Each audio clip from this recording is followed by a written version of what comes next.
Assalamualaikum warahmatullahi wabarakatuh. Kami dari kelompok 14 dengan saya Vera Nafiatu Zahra, NIM 20021021051008. Yang kedua adalah Novia Izatunisa dengan NIM 200210205043. Yang ketiga adalah Faiko Triwijiarti dengan NIM 200210205069. Yang ketiga adalah Imro'atul Wulan Fatmawati dengan NIM 200210205094. Di sini saya akan menjelaskan tentang materi saya terlebih dahulu, yaitu mengenai prinsip-prinsip pengelolaan program pendidikan anak usia dini. Ada beberapa prinsip dasar bagi pegangan guru dalam mengembangkan program belajar bagi anak usia dini. Antara lain, A. Mengembangkan program belajar bagi anak usia dini mutlak didasarkan kepada kebutuhan belajar anak itu sendiri. B. Mengingat rentang anak usia dini itu antara 0 sampai 6 tahun, maka program belajar disusun berdasarkan kelompok umur. C. Guru perlu terlebih dahulu mengidentifikasi lingkungan sekitar PAUD, menentukan tema dan subtema sebaiknya disesuaikan dengan situasi tempat atau lingkungan di mana PAUD berada agar anak merasa familiar. D. Bertolak dari tingkat pencapaian perkembangan anak untuk mengetahui perkembangan minimal yang harus dicapai oleh anak. Yang E. Anak belajar dari pengalaman, oleh karena itu program belajar hendaknya memberikan kesempatan luas anak dalam memperoleh pengalaman. F. Program hendaknya memperhatikan minat dan juga memperhatikan bakatnya. Yang G, program hendaknya juga memperhatikan kebutuhan anak. Selain itu, kita juga harus bisa memperhatikan sikap kita, perilaku kita, tingkah laku kita. Karena sebagai guru anak usia dini, sikap kita akan dicontoh oleh anak tersebut. Jadi, kita harus bisa memperhatikan sikap kita dan kita harus bisa bertanggung jawab. Program hendaknya juga memperhatikan kebutuhan anak. Kurikulum PAUD dapat dikelola secara efektif dan efisien apabila memegang prinsip-prinsip manajemen kurikulum. Jamal Makmur Asmani menyebutkan prinsip-prinsip manajemen kurikulum PAUD yaitu A. Bersifat komprehensi, dikembangkan atas dasar perkembangan secara bertahap. C. Melibatkan orang tua, keterlibatan orang tua sebagai pendidik utama bagi anak. D. Melayani kebutuhan individu anak. E. Merefleksikan kebutuhan dan nilai-nilai masyarakat. F. Mengembangkan standar kompetensi anak. G. Mewadahi layanan anak berkebutuhan khusus. H. Menjalin kemitraan dengan keluarga dan masyarakat. I. Memperhatikan kesehatan dan keselamatan anak. J. Menjabarkan prosedur pengelolaan lembaga kepada masyarakat. K. Manajemen sumber daya manusia atau SDM. Penyediaan yang terakhir adalah penyediaan sarana dan prasarana.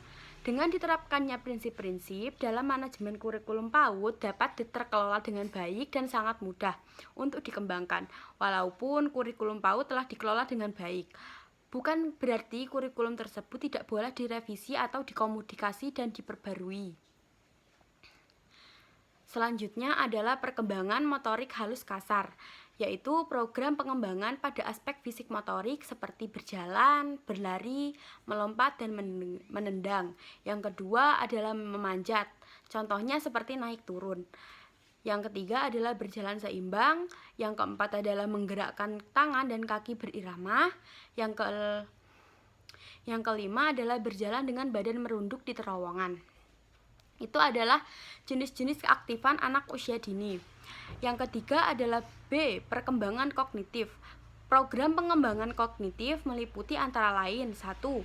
Memahami konsep waktu, jumlah, dan ruang. 2. Menghitung permulaan atau lambang bilangan atau lambang huruf.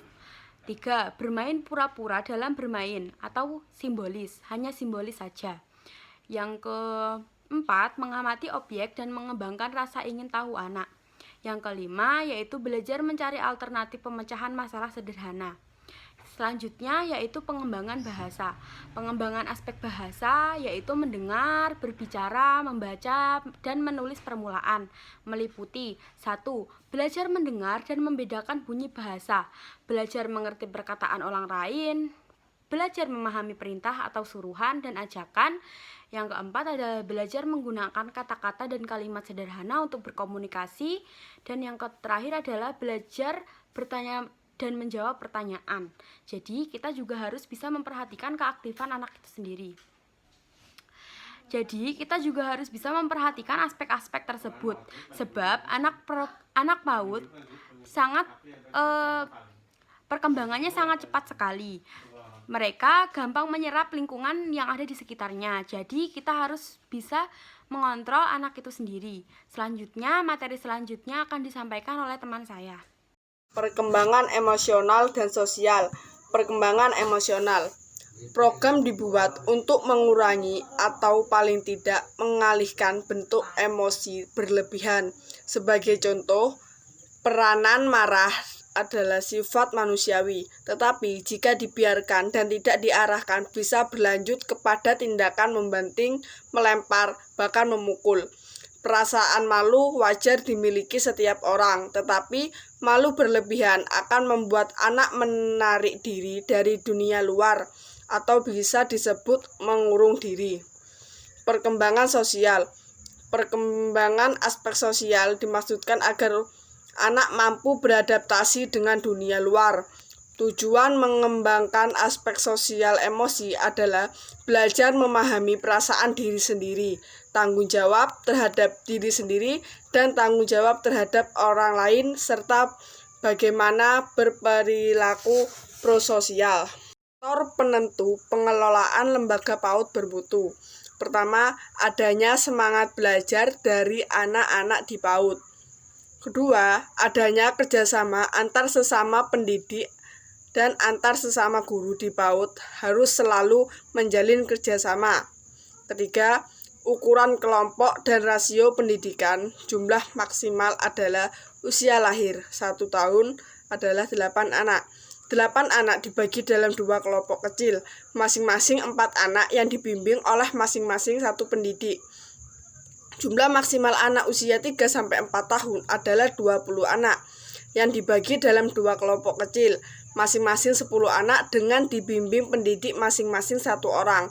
Bahwa semakin muda usia anak, maka semakin kecil jumlah kelompok dan rasio pendidikannya.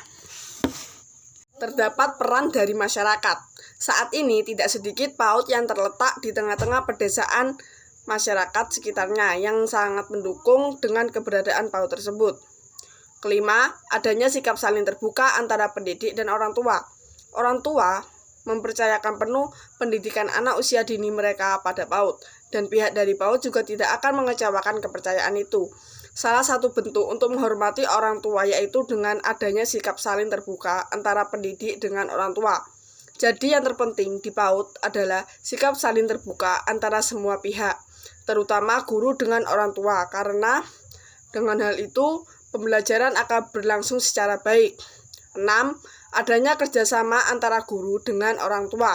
Kerjasama dilakukan juga bertujuan untuk meringankan beban dari pendidik PAUD. Terdapat kerjasama dari pemerintah desa. Berbagai dukungan diberikan oleh pemerintah, salah satunya yaitu bantuan yang diberikan seperti bantuan berbentuk alat peraga edukatif atau AP, serta bantuan berbentuk uang juga didapatkan pihak PAUD. Faktor penghambat dalam meningkatkan pengelolaan di PAUD yaitu kondisi pekerjaan orang tua dan kondisi tempat PAUD yang belum memenuhi syarat. Kondisi pekerjaan orang tua. Pekerjaan orang tua membuat kendala bagi anak untuk masuk sekolah di PAUD. Sebagai contohnya, pada saat anak bersemangat untuk bersekolah, tetapi orang tua sibuk dengan pekerjaannya yang tidak bisa ditinggalkan. Beberapa anak harus tidak masuk sekolah dikarenakan kesibukan orang tua dalam bekerja yang tidak bisa mempersiapkan dan mengantarkan anaknya bersekolah. Kondisi tempat PAUD yang belum memenuhi syarat. Tidak sedikit PAUD yang belum mendapatkan dana bantuan dari pemerintah setempat. Bangunan yang dimiliki juga biasanya kepunyaan dari orang yang mengelola lembaga tersebut. Dana bantuan untuk memperbaiki fasilitas yang rusak juga jarang didapatkan. Nama saya Novia Izatun Nisa dengan NIM 200210205043. Strategi pengelolaan lembaga pendidikan anak usia dini. Berikut beberapa strategi pengelolaan lembaga pendidikan anak usia dini yaitu A. Perencanaan, B. Pengorganisasian organizing, C. Pengadministrasian administrating, dan yang terakhir D. Evaluasi. A. Perencanaan. Perencanaan adalah memikirkan apa yang akan dikerjakan dengan sumber yang telah dimiliki, yang bertujuan menentukan tujuan perusahaan secara keseluruhan dengan cara yang terbaik untuk memenuhi suatu tujuan perusahaan tersebut. Suatu manajer mengevaluasi berbagai macam rencana alternatif sebelum memilih tindakan dan kemudian melihat rencana apakah yang cocok dan tepat yang dapat digunakan untuk memenuhi suatu tujuan perusahaan tersebut.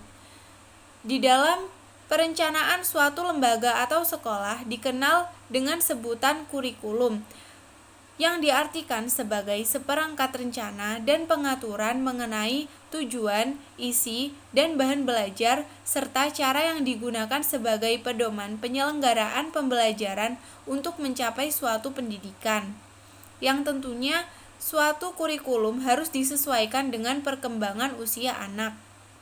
B. Pengorganisasian organizing, yang dapat diartikan sebagai keseluruhan proses pengelompokan dan penempatan orang-orang, alat-alat, tugas-tugas, tanggung jawab, serta wewenang yang ada dalam sebuah organisasi sehingga tercipta suatu sistem organisasi yang dapat digunakan sebagai suatu kesatuan dalam rangka mencapai tujuan yang telah ditentukan secara efektif dan efisien. Pengorganisasian belajar PAUD adalah pengaturan ruang belajar anak usia dini yang disesuaikan untuk bentuk layanan, jumlah anak, dan kelompok usia yang dilayani. Pengorganisasian ruang belajar atau kelas memperhatikan hal-hal sebagai berikut, seperti standar jumlah anak PAUD setiap kelompok-kelompok usia anak PAUD dan juga standar waktu belajar PAUD. C. Pengadministrasian. Pengadministrasian dapat diartikan sebagai keseluruhan proses kerjasama dengan memanfaatkan semua sumber personil dan material yang tersedia dan sesuai dengan tujuan pendidikan yang telah ditetapkan secara efektif dan efisien. Kemudian materi yang terakhir adalah evaluasi atau penilaian. Penilaian dapat diartikan sebagai proses pengukuran dan pembandingan daripada hasil-hasil pekerjaan yang nyatanya dicapai dengan hasil-hasil yang harusnya dicapai. Penilaian ini bertujuan untuk mengukur sampai sejauh mana sebuah lembaga pendidikan anak usia dini telah tercapai dan sejauh mana tujuan lembaga belum tercapai. Hasil penelitian dapat digunakan sebagai umpan balik bagi perbaikan program kegiatan selanjutnya. Salah satu aspek-aspek proses dan hasil belajar yang dinilai adalah evaluasi proses pembelajaran yang berfungsi untuk menilai dan mengevaluasi sesuatu hal yang diperlukan suatu ukuran atau kriteria sebagai standar penilaian.